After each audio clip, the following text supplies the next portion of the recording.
My name's Tom Marosz. I'm one of the artists here, and I'm going to do a little explanation about the pieces that I do and how they're done. So the pieces that are kind of fan-like are what we call the vector line. These are all done with what's called float glass, and float glass is the glass that you would normally see in a window like this or on a skyscraper. All the colors, at least the colors here and here, are the color of the glass itself.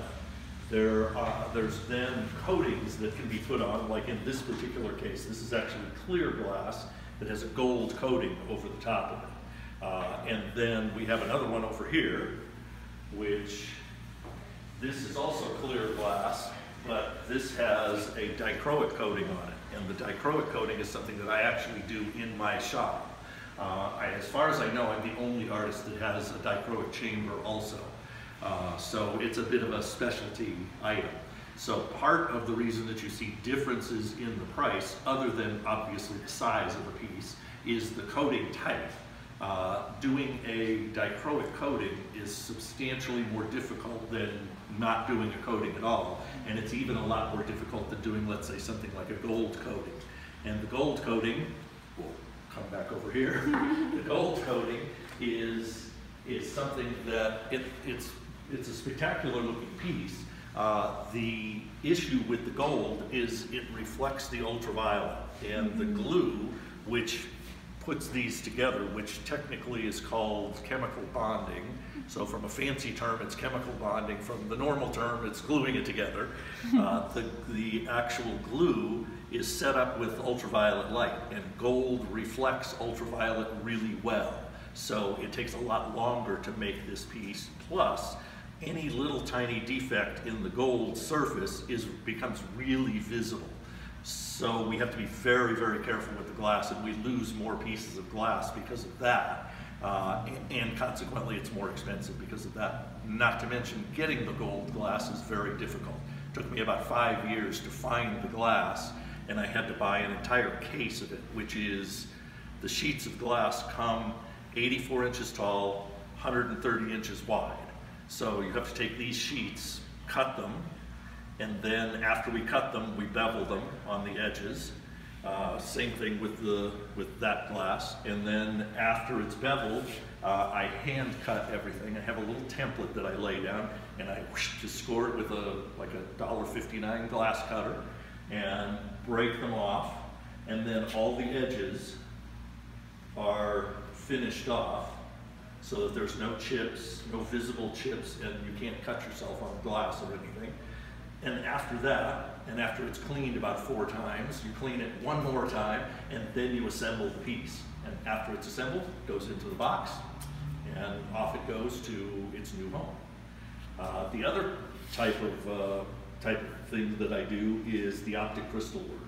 And this is started out as a completely clear, big hunk of optic crystal.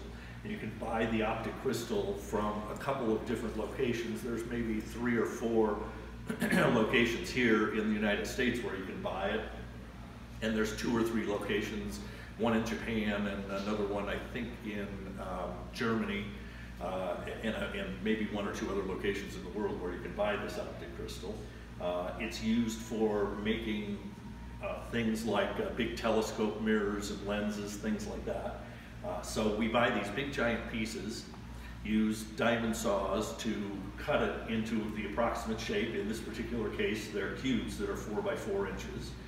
Then you grind and polish all the surfaces. After you grind and polish all those surfaces, which is a very time-consuming thing to do, then you shatter the cube, and it's done with a heat process, a heat process that I have come up with. And I still lose about 15, maybe 20% of the pieces because they explode or they fall apart or something happens to it where it's just not usable. But if it does work out okay, then I take and once again chemically bond a sheet of dichroic glass, which I've made in the chamber that I have, on the bottom surfaces here, and then grind and polish once again all of these little edges to make sure they're perfect, set it on a base, and there we go.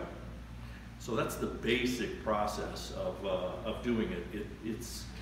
The work that I do, which is called cold glass working, which is substantially different than most of what people think of. When I tell them I'm a glass artist, most people think, oh, you're a glass blower. And no, I'm not a glass blower, and I'm horrible at it. I've tried it, and I just do not have the technique. But the cold glass working is the thing that a lot of hot glass workers, which are the glass blowers, they don't like to do. So I wind up doing a lot of the things for them that they just don't like to do.